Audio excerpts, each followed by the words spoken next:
4 দিনের সফরে কাল ঢাকায় আসছেন জাতিসংঘের মহাসচিব আন্তোনিও গুতেরেস।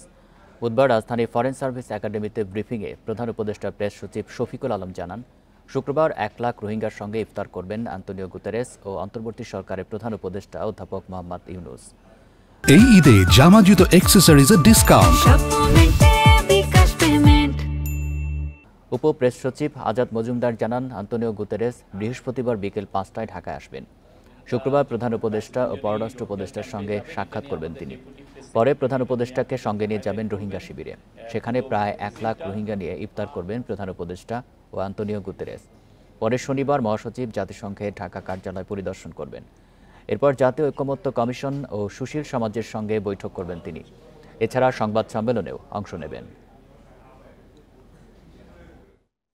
উপরে উনি আমাদের যে জাতীয় ঐকমত্য কমিশন আছেন তাদের সাথে মিটিং করবেন এবং আমাদের যে সিভিল সোসাইটি মেম্বার তাদের সাথে মিটিং করবেন এবং একটা সংবাদ সম্মেলনে বক্তব্য রাখবেন।